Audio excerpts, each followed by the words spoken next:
Hey, what's up everyone? I hope you're all having a wonderful day or night. I hope you will enjoy today's video, so let's just get into it.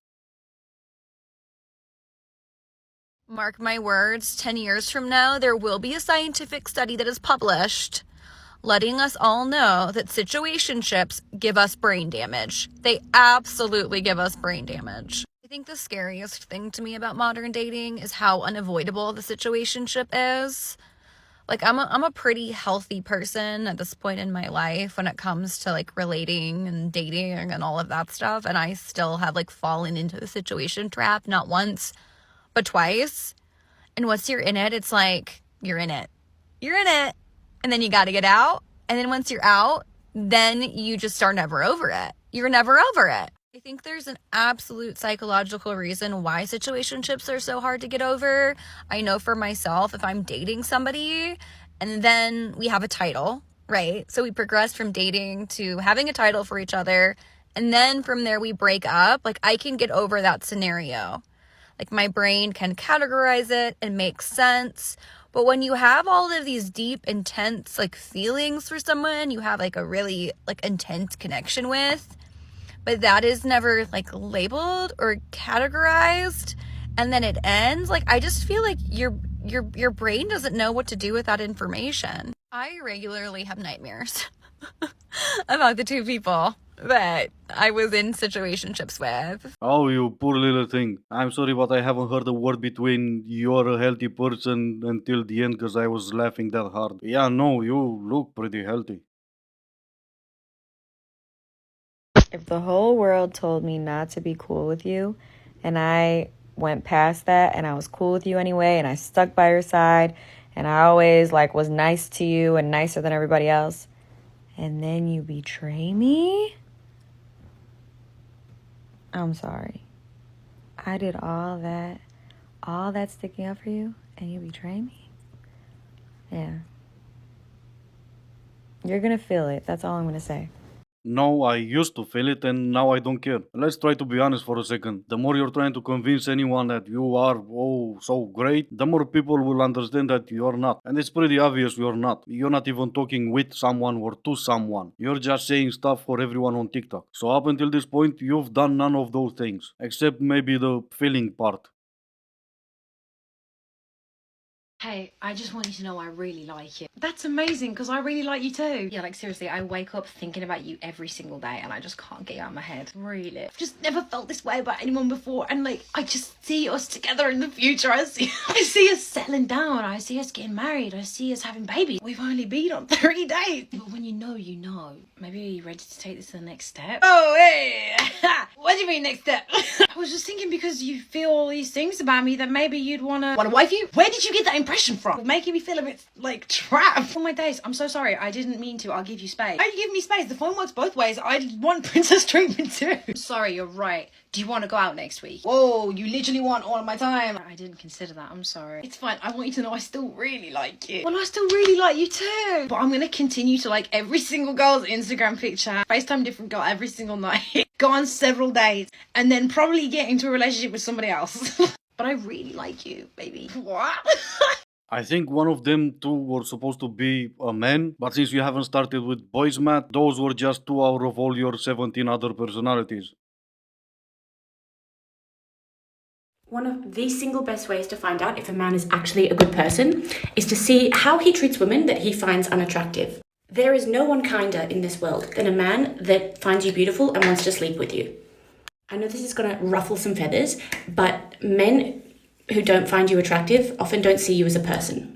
How do I know this, you may ask? Because you may be saying, oh my god, you're so beautiful and so funny and so amazing. Oh, right, you forgot modest too. And try not to dislocate a shoulder patting yourself on the back for so long. And here I was being told I need to compliment your intelligence more than your other lack of qualities. But yeah, men will be kinder to you when they find you attractive. If they don't, they ignore you. It doesn't matter how many times you're gonna tell me I need to care about some woman I don't even know she exists, cause I won't. I care about myself, my friends, and my family, and that's it.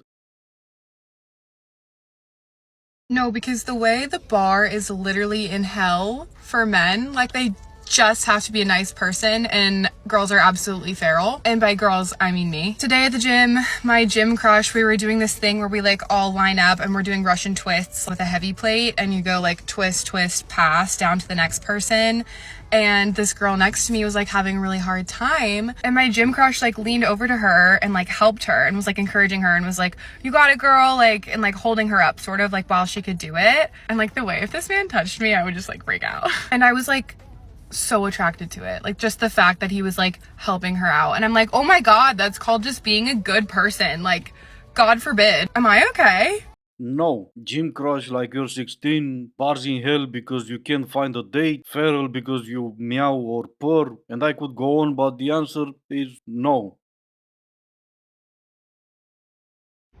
So you're telling me that there's a list of places that we don't want to go to dinner or on a first date? Let's talk about it.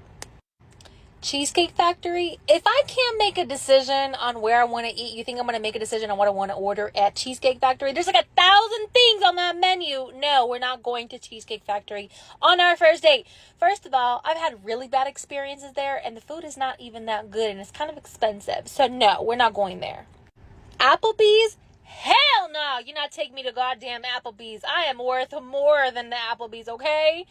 Chipotle and Chili's, no, I'm never ever gonna talk to you again. I'm gonna tell you that right now. Olive Garden, hell no. I used to work there, and you know what they serve?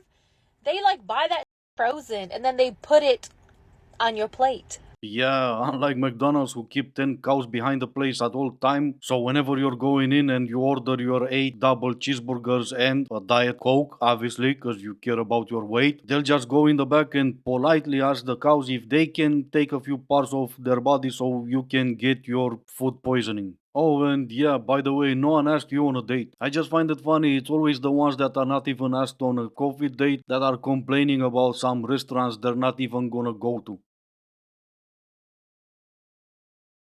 I need you to listen to this. I'm on a flight home, San Francisco to Chicago. A guy and girl get sat next to each other. They do not know each other. They are hee-hee-hawing. They're having great conversation. They are talking for about a good 2 hours. She buys herself a drink and him a drink. She goes to buy the second round. He declines. They're about a good 2 hours into this conversation when he decides to tell her that he has a girlfriend. She says, very loudly, might I add, because I am a row and a half away. Why did you wait 2 drinks in to tell me that you had a girlfriend? He responds by saying, I mean, that's kind of weird to just upfront say like, hey, I have a girlfriend. She goes, I'm over here thinking we fell in love and this is the start of our love story. Planned the wedding, named the kids and everything. She went on for 2 more minutes and she's gonna make a part 2 cause obviously. I'll just share what happened next. All the girls around them chimed in cause of course they did. And they all blamed the guy cause of course they did. Until one by one realized that that girl was in fact cuckoo and they started to mind their own business. Now this is me and I'll love to know what you guys think. That guy did nothing wrong. They were just talking, having a few laughs, and no, it wasn't 2 drinks because he said no to the second one, and maybe he only saw the entire interaction as passing the time. That at least until the girl wanted to join the Mile High Club, to which he obviously said no, I'm sorry, I have a girlfriend.